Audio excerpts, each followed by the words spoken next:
Doctor Baba Saheb Ambedkar open university.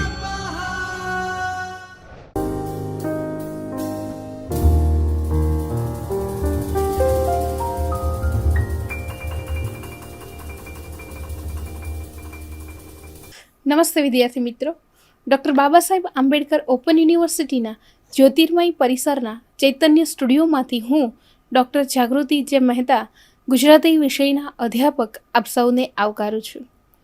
તો વિદ્યાર્થી મિત્રો, આજે આપણે વિજ્ઞાન વિદ્યાશાખાના બીજા વર્ષના મુખ્ય વિષય ગુજરાતીના પેપર નંબર 4માં મધ્યકાલીન ગુજરાતી સાહિત્યના સ્વરૂપના વિભાગ 1માં એકમ 2 જેમાં આખ્યાન સાહિત્ય સ્વરૂપ વિશે વાત કરીએ તો વિદ્યાર્થી મિત્રો, આ અભ્યાસના ઉદ્દેશો જોઈએ તો આ એકમમાં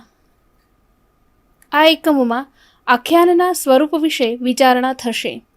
એના દ્વારા તમને મધ્યકાલીન ગુજરાતી સાહિત્યના દીર્ઘ પદ્ય સ્વરૂપોમાં આખ્યાન કઈ રીતે સ્વતંત્ર અસ્તિત્વ સિદ્ધ કરે છે એ જાણવા મળશે। આખ્યાનના બાહ્ય માળખાનો પરિચય પણ તમે મેળવી શકશો। આખ્યાનની સ્વરૂપલક્ષી લાક્ષણિકતાઓને તમે ઓળખી શકશો અને પ્રેમાનંદના આખ્યાનની વિશેષતાઓ પણ તમે જાણી શકશો। તો વિદ્યાર્થી મિત્રો, મધ્યકાલીન ગુજરાતી સાહિત્યના મુખ્ય પદ્ય સ્વરૂપો અને તેના સર્જકોનો પરિચય મેળવ્યો। હવે આપણે આ એકમમાં આખ્યાનના સ્વરૂપને નજર સમક્ષ રાખી ચર્ચા વિચારણા કરવાની છે। આખ્યાનનું સ્વરૂપ એવું વિશિષ્ટ છે કે ગુજરાતી પ્રજાએ એને પોતાની ધાર્મિક પ્રસંગો સાથે સાંકળી લીધું છે। એ ઉપરાંત કથાકારો અને માણભટ્ટોએ વર્ષો સુધી પૌરાણિક ગ્રંથોમાંથી બહેલાવીને કથાઓ રજૂ કરવા માટે આખ્યાનોનો ઉપયોગ કર્યો છે। ઓખાહરણ, શ્રાદ્ધ કે જે નરસિંહ મહેતાના પિતાજીનું શ્રાદ્ધ, સુદામા ચરિત્ર, દશમસ્કંદ જેવા આખ્યાનો સ્ત્રીવૃંદમાં પ્રસંગોપાત કે અવારનવાર વંચાતા સંભળાતા હોવાની વાત તો સૌ કોઈ જાણે જ છે। માણભટ્ટોની પરંપરા તો હવે સમાજમાં બહુ જોવા મળતી નથી, પણ કથાકારો શહેરોમાં, પોળોમાં કે ગામડાના ચોક ચોર ફળિયામાં જે કથાઓ ગદ્યમાં રજૂ કરે છે એમાં પણ આખ્યાન કૃતિઓનો પ્રભાવ જોવા મળે છે। આજે સંસ્કારી કુટુંબોમાં બાળકોને દાદા દાદી વાર્તાઓ તો કહી સંભળાવે છે, એમાં પણ નળ રાજા, ચંદ્રહાસ, કુંવરબાઈ, શામળશા, સુધનવા, અભિમન્યુ વગેરેની તથા રામ અને કૃષ્ણના ચરિત્રની કથાઓ આવે છે। એમાં પણ મધ્યકાળના આખ્યાનોનો જે પરોક્ષ પ્રભાવ હોય છે એ સંક્ષેપમાં કહીએ તો મધ્યકાલીન ગુજરાતી સાહિત્યની આખ્યાન કૃતિઓએ ગુજરાતને સંકોરવામાં અને સમૃદ્ધ બનાવવામાં ગણનાપાત્ર કહી શકાય એવું યોગદાન કર્યું છે। તો વિદ્યાર્થી મિત્રો, આ એકમની પ્રસ્તાવના જોઈએ તો સોલંકીઓ અને વાઘેલાઓ પાસે શાસન ધુરા હતી ત્યાં સુધી ગુજરાતમાં સમાજ જીવન સ્વસ્થ અને નિર્ભય હતું। એ સમયગાળામાં મહાજન સંસ્કૃતિ પણ પ્રજાકીય વિકાસમાં ઉપકારક નીવડતી હતી। ભિન્ન ધર્માંતર પણ કોઈ વાંધા વિરોધ હતા નહીં। વિદ્યા અને કળા, ખાસ તો સ્થાપત્ય કળાના વિકાસ સહિત પ્રજા ઉત્સાહપૂર્વક જીવન જીવી રહી હતી। એ પછી મુસ્લિમ રાજ્ય શાસન આવતા પ્રજા જીવન વિચિત્ર પરિસ્થિતિમાં મુકાઈ ગયું। કેટલાક ધર્માંધ શાસકોએ હિન્દુ મંદિરોની તોડફોડ કરી અને વટાળ પ્રવૃત્તિઓ આદરી। આ પ્રકારની અસલામતી વચ્ચે હિન્દુઓ એક થાય એ જરૂરી હતું। એકત્વ સાધવાની આડઅસર એવી થઈ કે જાતિ કોમની વાડાબંધી થઈ ગઈ। એમાંથી સામાજિક વિષમતા અને ઊંચ નીચના ભેદભાવે તો માજા મૂકી દીધી હતી। મોટાઈના પ્રદર્શનો થવા લાગ્યા અને ખોટા રીત રિવાજોએ પણ પગ પેસારો કર્યો। બ્રાહ્મણ સંસ્કૃતિએ નિર્દેશેલા કર્મકાંડોએ ધર્મને મોંઘો બનાવી દીધો। એ સમયગાળાના ધાર્મિક વડાઓએ ધર્મને સમજવો અઘરો બનાવી દીધો હતો. ઈશ્વર સિવાય આરોવારો ન હતો, પણ એની ઉપાસના અઘરી મોંઘી થઈ પડી હતી. મધ્યકાળના કેટલાક સંતોએ, સર્જકોએ અને સંત સર્જકોએ સાહિત્યમાં ધર્મ સાંકળીને સરળ ભક્તિ માર્ગ અપનાવ્યો અને લોકો સમક્ષ એનું પ્રગટીકરણ કર્યું.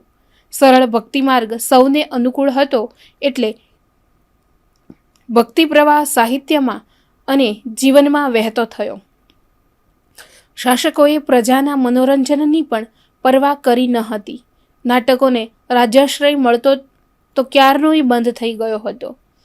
આ મનોરંજનનું સ્થાન લોકનાટ્ય, ભવાઈ, લોકવાર્તા અને આખ્યાનોના સાહિત્ય સ્વરૂપોએ લીધું હતું. એમાંય આખ્યાનના આલેખનમાં ધર્મ અને વાર્તા રસનું સંયોજન થતું હોવાથી લોકોને આખ્યાનમાં વિશેષ રસ પડે એ સ્વાભાવિક હતું. ગુજરાતી સાહિત્યના સદભાગ્યે ગુજરાતીને ભાલણ, નાકર, પ્રેમાનંદ જેવા આખ્યાનકારો પ્રાપ્ત થયા. તેઓના આખ્યાનો સાહિત્ય ગુણે રચાયેલા હોવાથી આજે પણ એ ભાવન અને વિવેચનના અધિકારી બની રહ્યા છે. પદ્ય સ્વરૂપોમાં આખ્યાન નરસિંહ મહેતાના કેટલાક પદ સમૂહોમાં આપણા વિદ્વાનોએ આખ્યાનનું બીજારોપણ થતું જોયું છે. એમાં ચાતુર્યોના પદો માટે નરસિંહ મહેતા વિહાર ચરિત્ર એવો પ્રયોગ કર્યો છે. પદ્ય સ્વરૂપોમાં આખ્યાન નરસિંહ મહેતાના કેટલાક પદ સમૂહમાં આપણા વિદ્વાનોએ આખ્યાનનું બીજારોપણ થતું જોયું છે. એમાં ચાતુર્યોના પદો માટે નરસિંહે વિહાર ચરિત્ર એવો પ્રયોગ કર્યો છે એમ નોંધાયું છે. સુદામા ચરિત્ર અને દાણલીલા તો દેખીતી રીતે જ અનુક્રમે કથા અને પ્રસંગને આલેખે છે. આ પદો રચતી વેળાએ તેઓ કાવ્ય પ્રવૃત્તિ લીલિયા થઈ હશે, પરંતુ એમાં આખ્યાનના બીજનું હોવું અને જોવું એ અભ્યાસીઓનો વિષય બન્યો છે. પહેલા એકમમાં આપણે જેને રાસાના સ્વરૂપ લેખે ઓળખી ગયા એ પણ આરંભે નાના કદની રચનાઓ હતી. ક્રમશઃ એમાં દીર્ઘતા આવતી ગઈ અને કથા પ્રસંગ ચરિત્રનું આલેખન થતું ગયું. જૈન કવિઓએ ધર્મભાવના તાકીને આરંભે ઉલ્લાસસભર અન્યોગ શૃંગાર કે વિપ્રલંબ શૃંગારનું આલેખન કરીને અંતે સંયમનો બોધ કરતા પોતાના રાસાઓમાં ધર્મધજા જ લહેરાવી છે. એટલે કે જૈન કવિઓએ રાસાના કથા પ્રસંગ ચરિત્ર આલેખનમાં અલગ પડ્યા છે. એમ છતાં આરંભથી નમસ્કાર વંદનની વિધિમાં તથા વસ્તુ નિર્દેશ, સર્જક પરિચય અને લખ્યાસાલ વગેરે દર્શાવવાની પ્રવૃત્તિમાં એક યા બીજી રીતે રાસમાં પણ આખ્યાન જેવી પરિસ્થિતિઓ હોય છે. રાસ લયબદ્ધ રીતે વર્તુળાકારે ઘૂમીને રમાતો હતો અને આખ્યાનમાં કથાકાર પોતાના સહાયકો સાથે રહીને રસ પ્રસંગની જમાવટ કરતા હતા અને શ્રોતાઓ કથાકારને સાંભળતા હતા. એટલો રજૂઆતનો ભેદ સ્મરણમાં રાખવો જોઈએ. પ્રબંધના સ્વરૂપમાં વીર ચરિત્ર આલેખાતા હતા. વીર પુરુષોના જીવન પ્રસંગો દર્શાવાતા પ્રબંધમાં શૌર્ય અને પરાક્રમ સંદર્ભે મુખ્યત્વે વીરરસનું નિરૂપણ સ્વાભાવિક બની જાય છે. આપણા પ્રબંધમાં વીરરસના સ્થાયી ભાવ રૂપે આવતા ઉત્સાહના દ્વિવિધ રૂપે દર્શન થાય છે. એક તો યુદ્ધોનો ઉત્સાહ અને બીજો ધર્મનો ઉત્સાહ. કાનડદે પ્રબંધ એનું સરસ દ્રષ્ટાંત છે. માધવાનંદ કામકંદલા પ્રબંધનો નાયક શૃંગાર વીર રસથી ખચિત છે. એમ યોગ્ય રીતે જ કહેવાયું છે.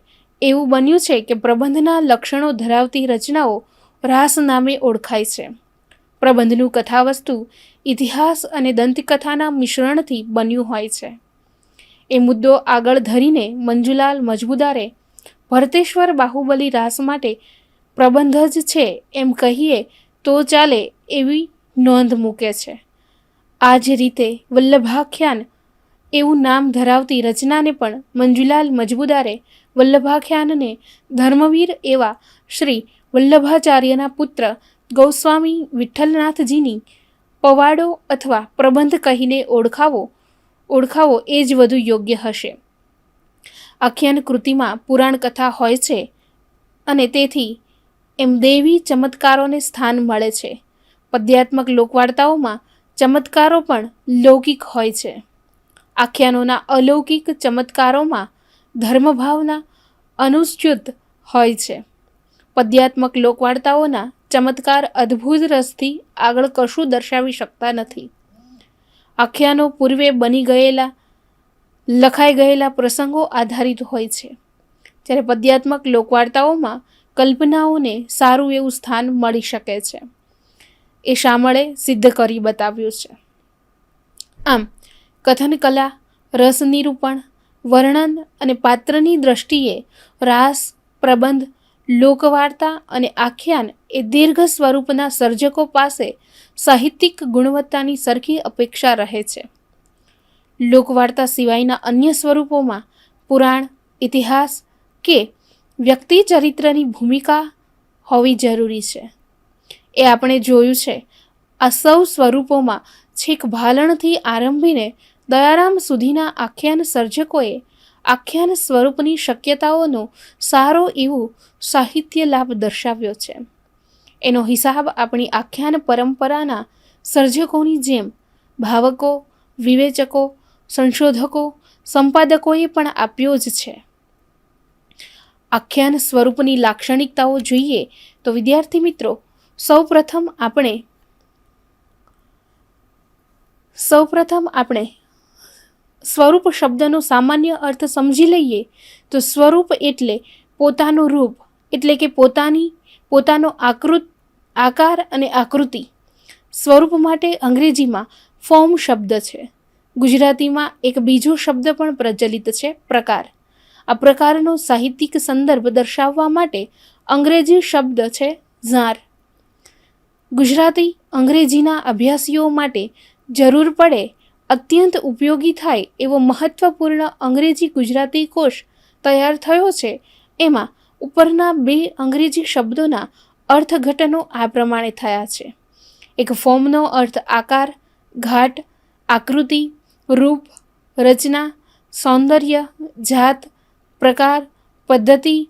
તો સાહિત્યિક કૃતિની રચના અને શૈલી આદિ અર્થો કરી શકાય છે.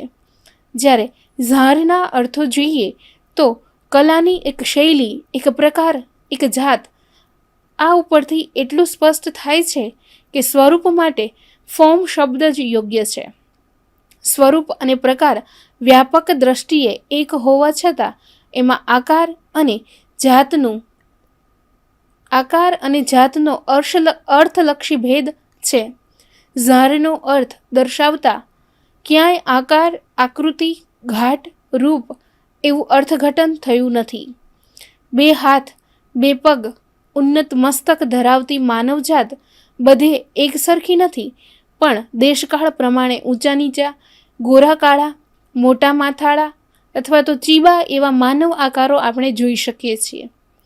આ જ રીતે પરંપરાથી એક પ્રકાર અસ્તિત્વમાં આવ્યો હોય છે, પણ સ્વરૂપ વિશિષ્ટ અર્થ સંદર્ભનું દ્યોતક બને છે. આખ્યાન સ્વરૂપના બીજ આપણે નરસિંહ મહેતાના કેટલાક પદોમાં જોયા છે. એ પછી ભાલણે કડવાબદ્ધ આખ્યાન પદ્ધતિ વિકસાવી.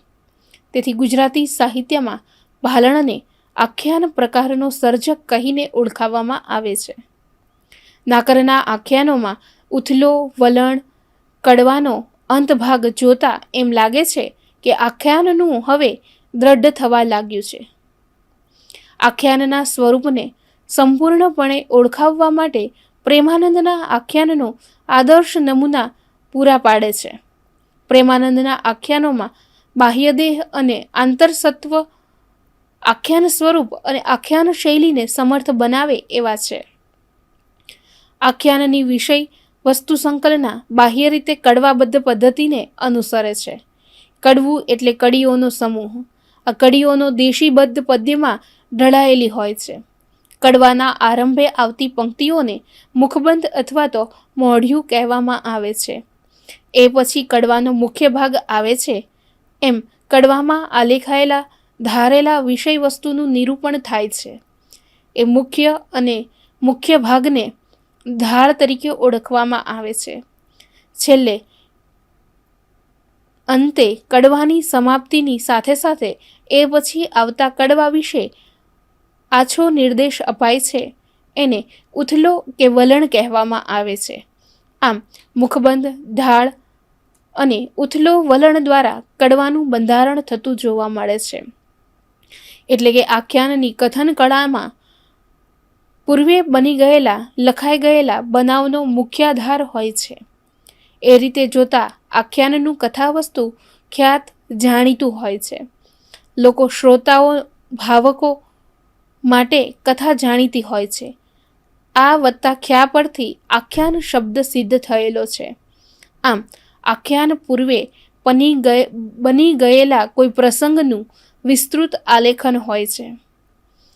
આપણે જાણીએ છીએ કે એ પ્રમાણે મોટા ભાગના આખ્યાનો આપણા સંસ્કૃત પુરાણોના ઉપાખ્યાનોમાંથી કથા લઈને વિસ્તારાયેલા છે. ઉપાખ્યાનો અને નરસિંહ મહેતા જેવાના જીવન પ્રસંગો આખ્યાનોમાં સાહિત્યિક મૂલ્ય પામ્યા છે. એવા અસંખ્ય દ્રષ્ટાંતો આપણી સામે છે. એક પુરાણના ઉપાખ્યાનનો આધાર લઈ રચેલી આખ્યાન કૃતિમાં એના કવિએ અન્ય પુરાણના એ જ કથા ધરાવતા પ્રસંગના અને અથવા પોતાની મૌલિક સૂઝથી ઉમેરેલા મુદ્દાઓનો સમાવેશ કર્યો હોય એવા દ્રષ્ટાંતો પણ મળે છે.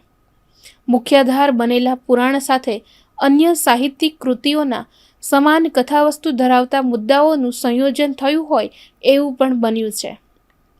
પ્રેમાનંદના નળાખ્યાનનો મુખ્ય આધાર મહાભારતના વન પર્વના નલોપાખ્યાનનો છે. એ ઉપરાંત એમ નૈષાધીય ચરિતમની છાયા પણ હોવાનું વિદ્વાનોએ તારવ્યું છે. એ જ રીતે પ્રેમાનંદના કેટલાક આખ્યાનોમાં પુરાણોના આધાર હોવા ઉપરાંત નાકર જેવા તેના પુરોગામીઓની અસર જોવા મળે છે.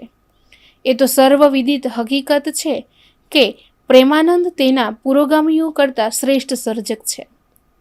પુરોગામીઓનો આધાર લીધો હોવા છતાં તે શ્રેષ્ઠ બની શક્યો છે. એ મુદ્દો જ સ્પષ્ટ કરે છે કે આખ્યાનોના સર્જનમાં જ અન્ય સર્જકોની જેમ જ કથાવસ્તુ કરતાં વસ્તુ સંકલના મહત્વની છે. આખ્યાનમાં કથન કળાનું મહત્વ વિશેષ છે. કથન કળામાં સૌથી મહત્વનું અંગ છે પ્રસંગો. પ્રસંગો અને પરિસ્થિતિઓના આલેખન વડે ભાવકની સામાન્ય અને સાહિત્યિક જિજ્ઞાસા સંતોષાય એ જરૂરી છે. તેથી મધ્યકાળના એવા આખ્યાનકારો બહુ સફળ થયા નથી. બીજી તરફ નાકર જેવા આખ્યાનકારોએ સંસ્કૃતના ખાસ અભ્યાસ કેવળ ગુરુમુખે સાંભળેલી કથાઓ કલાત્મક રીતે વિસ્તારીને આખ્યાનો લખ્યા છે અને ગણના પાત્ર તથા અભ્યાસપાત્ર સર્જકનું સન્માન પ્રાપ્ત કર્યું છે. કથનની સાથે જ વર્ણનનું સ્થાન વિચારવું પડે. એવો સામાન્ય સવાલ થાય કે કથાની સાથે વર્ણન શા માટે જરૂરી છે? વિચાર કરો કે નલોપાખ્યાન નળ અને દમયંતીનું રૂપ વર્ણન કથનને કેટલું બધું ઉપકારક થાય છે.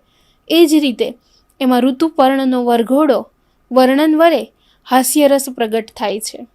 આપણે જેનો અભ્યાસ કરવાનો છે એ મામેરુમાં પણ નરસિંહ મહેતાની વહેલનું વર્ણન નરસિંહની અલ્પ સાધના અવસ્થા, ઈશ્વર ભક્તિ અને આખ્યાનના હાસ્યરસને સંયોજિત સ્વરૂપે પ્રગટ કરે છે. આખ્યાનમાં પાત્ર વર્ણન, સ્થળ વર્ણન અને પ્રકૃતિ વર્ણનોનો વિનિયોગ યોગ્ય માત્રામાં થતો રહે તો કથન કલાને વેગ મળે છે. એ યાદ રાખવું જરૂરી છે. એ પછી આખ્યાનના સ્વરૂપમાં રસ નિરૂપણનો મહિમા વિચારવો જોઈએ. શૃંગાર, વીર, કરુણ, હાસ્ય, અદ્ભુત જેવા રસ આખ્યાનનો સાહિત્યિક ગુણ વિકસાવે છે. સાહિત્ય વિશે સીધી રીતે કશું ન જાણતો શ્રોતા શ્રોતા વર્ગ પણ રસ નિરૂપણથી અભિભૂત થાય જ છે. એ કરુણ વાંચીને સાંભળીને વેદનાઓનો અનુભવ કરે છે અને હાસ્ય દ્વારા હસે છે. નળાખ્યાનમાં દમયંતી વનમાં વલવલે છે ત્યારે અને મામેરુમાં કુંવરબાઈ પિતાજીનો નરસિંહ મહેતાનો મેળાપ થાય છે અને માતા વિનાની કુંવરબાઈની કરુણતા વ્યક્ત થાય છે ત્યારે આપણી પણ આંખ ભીની થઈ જાય છે. ભાલણના આખ્યાનોનો વાત્સલ્ય અનુભવ્યો હોય એ જ આ વાત સમજી શકે. આપણા સમર્થ આખ્યાનકારો શૃંગારનો પ્રસંગ આવતા ખરેખરા ખીલી ઉઠે એ મુદ્દો ઓખાહરણ કે નળાખ્યાન વાંચતા જ સમજાઈ જશે. મધ્યકાલીન ગુજરાતી સાહિત્યના સમકાલીન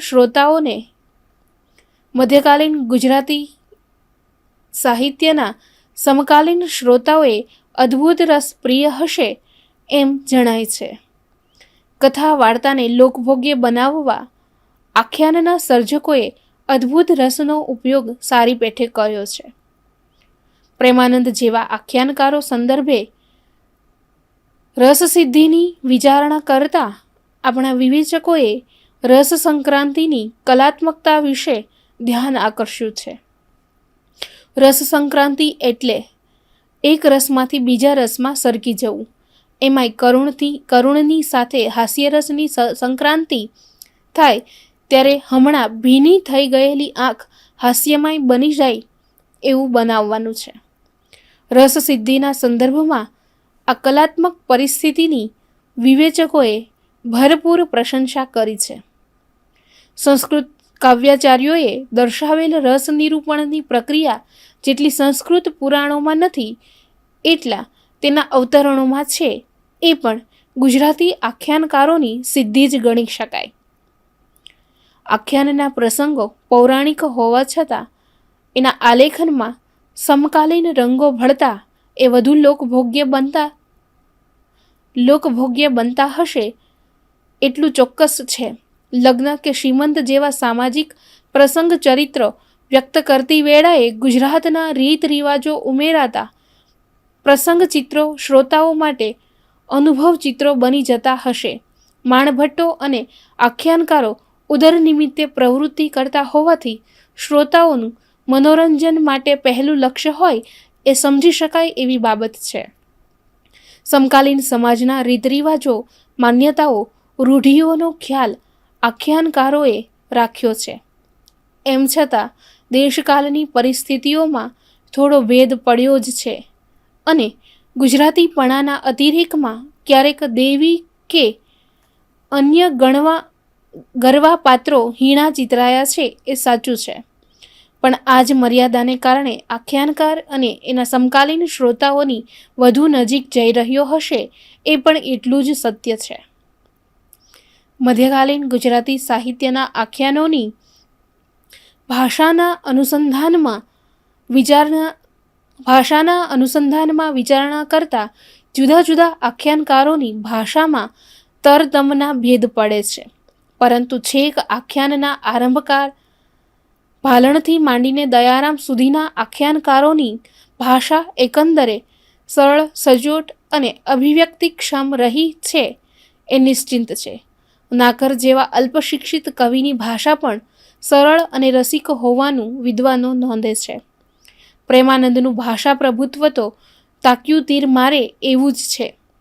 વિષય અને પાત્રને ન્યાય આપવા ઉપરાંત પ્રેમાનંદની ભાષા લય, વર્ણ માધુર્ય અને સમુચિત અલંકાર સમૃદ્ધિ પણ ધરાવે છે. વળી પ્રેમાનંદની ગુજરાતી ભાષાની અર્વાચીન ગુજરાતી ભાષાનો આરંભ થતો હોય એ પણ એની ભાષા સમૃદ્ધિની જેવી તેવી સિદ્ધિ નથી. આપણા વિવેચક શ્રી ડોલરરાય માંકડ આખ્યાનનું અલાયદું સ્વરૂપ સ્વીકારતા નથી. તેઓના મંતવ્ય અનુસાર આખ્યાન કાવ્ય જુદો કાવ્ય પ્રકાર નથી, પણ મહાકાવ્ય અને ખંડ કાવ્યના તેઓએ બે પ્રકાર કર્યા છે. તેમાં જ તે અંતરંગ છે. એ રીતે તેઓ આખ્યાનને શૈલીભેદને કારણે રચાયેલો કાવ્યભેદ માને છે. તેઓએ આપેલા આખ્યાન શૈલીના લક્ષણો આપણી વિચારણામાં સંપૂરક બને એવી અપેક્ષાએ અહીં યથાતથ રજૂ કર્યા છે. આમ શ્રી ડોલરરાય માંકડે આખ્યાન શૈલીના વિવિધ લક્ષણો આપ્યા છે તે આ મુજબ છે. 1. તેમાં પદ્ય ગેય હોય છે. એમાં પદબંધ મુખ્ય દેશી અને ઢાળ હોય છે. 2. એમાં અભિનેતાનું તત્વ હોય છે. 3. વસ્તુ ગૂંથણીમાં કુતૂહલ અને અધિરાયના તત્વો હોય છે. 4. છે એમાં કાર્યવેગ ત્વરિત હોય છે. 5મું લક્ષણ છે પાત્ર નિરૂપણ તેમજ ભાવના અને આદર્શ નિરૂપણમાં સામાન્ય લોકવર્ગના પરિચિત ગુણોનું નિરૂપણ હોય છે. 6મું લક્ષણ એમાં અમૂર્તતા કરતાં મૂર્તતાના અંશો વધુ હોય છે. 7. એમાં સંવાદ આવે છે પણ વ્યવહારુ વાર્તાલાપની છાંટવાળા વધુ હોય છે. 8મું લક્ષણ એમાં વર્ણનોને સારી પેઠે અવકાશ છે. 9મું લક્ષણ એમાં પ્રયત્ન પ્રેરિત અલંકારો નિરૂપિત નથી. અને 10મું આખ્યાન શૈલી પ્રત્યક્ષ કથન શૈલી છે. આખ્યાન સ્વરૂપને આ વિદ્વાનો અલાયદા સ્વરૂપ તરીકે ભલે ના સ્વીકારે પણ આખ્યાનને શૈલી રૂપે સ્વીકારતા તેઓએ જે લક્ષણો તારવ્યા છે એ આપણી સ્વરૂપલક્ષી સમજણ વિકસાવવામાં ઉપયોગી નીવડે એવા છે. અહીં રજૂ થયેલા બીજા અને 7મા મુદ્દા સંદર્ભે થોડી સ્પષ્ટતા જરૂરી છે, કારણ કે અભિનયતા અને સંવાદ આ બંને બાબતો તો નાટકના સ્વરૂપ સાથે બંધ બેસતી આવે છે. આખ્યાનકાર આખ્યાન રજૂ કરતો હોય ત્યારે પાત્ર પ્રસંગને વર્ણવવા એ જો સાભિનય રજૂઆત કરે તો આખ્યાન પ્રભાવક રીતે શ્રોતાગણ સમક્ષ પ્રગટ થાય એ સમજાય એવું છે. સંવાદ તત્વ બાબતે તો આપણા આખ્યાનકારોએ સહજ રીતે જ એને સ્થાન આપ્યું છે. પદ્ય કૃતિઓમાં સંવાદ તત્વ આલેખવાની સહજ સ્વાભાવિક ઘટના તો કેટલાક શીર્ષકોથી જ પ્રકાશમાં આવી જાય છે. ઉદાહરણ જોઈએ તો શિવ ભીલડી સંવાદ, હનુમાન ગરુડ સંવાદ, રાવણ મંદોદરી સંવાદ આ પ્રેમાનંદના આખ્યાનોમાં આવતા સંવાદો વિશે તો અલગથી વિસ્તૃત અભ્યાસ કરી શકાય એટલું ગણનાપાત્ર એનું આલેખન થયું છે. આમ આખ્યાન પહેલા કડવાના આરંભે ઈષ્ટદેવ ગુરુ ઇત્યાદિને વંદના અને છેલ્લા કડવામાં છેલ્લે કવિનામ, કૃતિની રચ્યાસાલ, આખ્યાનની ફલશ્રુતિ વગેરેનું નિરૂપણ પરંપરાગત રીતે આવતું હોય છે. એ બેની વચ્ચે રહેલા સાહિત્ય પદાર્થનો વિચાર કરીએ તો પ્રસંગ, પાત્ર, કથન, વર્ણન, રસાદી દ્વારા વિસ્તરેલી અને પ્રસરેલી આમ્રઘટાઓ ગુજરાતને ચિરકાળ પર્યંત મહેક મિષ્ટતાનો સુવાળો અનુભવ કરાવશે અને એના અમૃતફળ ગુજરાતના સાહિત્ય સંસ્કારોનો અમૂલ્ય વારસો બની રહેશે એ સુનિશ્ચિત છે. આખ્યાનના સંસ્કાર એના ઉદ્ગમકાળથી જ ગુજરાતની પ્રજામાં આવનાર પાત્ર બન્યા છે અને વર્તમાનમાં પણ એ સંસ્કાર સુદ્રઢ સ્વરૂપે રહ્યા છે. ગુજરાતમાં સોલંકીઓ અને વાઘેલાઓનું શાસન હતું ત્યાં સુધી પ્રજા શાંત અને સ્વસ્થ જીવન જીવતી હતી. મુસ્લિમ અને મરાઠાઓના શાસન દરમિયાન એ બાહ્ય અને આંતરિક બંને પક્ષે ક્ષુભિત થયું. એ વેળાએ ધર્મ એકમેવ આધાર બન્યો હતો. વળી પ્રજાને મનોરંજનની પણ ખોટ હતી. આખ્યાનનો ધર્મ અને રંજકતા માટે લાભદાયી બન્યા હતા. સ્વરૂપના અભ્યાસીઓએ આકાર પ્રકારનો ભેદ જાણવો જોઈએ. સ્વરૂપ એટલે આકાર, ઘાટ, આકૃતિ, રૂપ, રચના. આમ આખ્યાન સ્વરૂપના બીજારોપણ નરસિંહ મહેતાની કવિતામાં થયા તો પ્રેમાનંદે આખ્યાન સ્વરૂપની વિચારણા માટે આદર્શ પરિસ્થિતિનું નિર્માણ કર્યું છે. આખ્યાનના સ્વરૂપમાં કથનકલા, વર્ણનકલા, રસસિદ્ધિ, સમકાલીન રંગપૂર્ણી જરૂરી છે. તો બાહ્ય આકારનો વિચાર કરીએ તો દેશીબદ્ધ કડવા કડીઓનો સમૂહમાં આખ્યાન કથા રજૂ થાય છે. મુખબંધ, ઢાળ અને ઉથલો કે વલણ એમ 3 ભાગ ગોઠવાઈને કડવું બંધાય છે. શ્રી ડોલરરાય માંકડે દર્શાવેલા આખ્યાન શૈલીના લક્ષણો આખ્યાન સ્વરૂપના લક્ષણો સમજવા ખૂબ ઉપયોગી થાય એવા છે. એમાં આખ્યાન અભિનયક્ષમ હોવું જોઈએ એ મુદ્દો ખાસ ધ્યાનપાત્ર બને છે. તો વિદ્યાર્થી મિત્રો, આટલા અભ્યાસ બાદ તમે તમારી પ્રગતિ ચકાસો, જેના માટે હું તમને થોડા સવાલો આપું છું, જેના તમે જવાબો તૈયાર કરજો. પ્રશ્ન 1. આખ્યાન એટલે શું તેની વ્યાખ્યા આપો. પ્રશ્ન 2. આખ્યાનની સ્વરૂપલક્ષી વિશેષતાઓ દર્શાવો. પ્રશ્ન 3. આખ્યાનમાં સમકાલીન રંગપૂર્ણી શા માટે કરવામાં આવે છે તે સ્પષ્ટ કરો. પ્રશ્ન 4. આખ્યાનની રસ નિરૂપણ કળા વિશે નોંધ તૈયાર કરો. તો વિદ્યાર્થી મિત્રો, હવે ફરી કોઈ નવા મુદ્દાની વિસ્તૃત માહિતી સાથે મળીશું. આપ ખૂબ પ્રગતિ કરો એવી શુભકામના સાથે આપ સૌનો આભાર.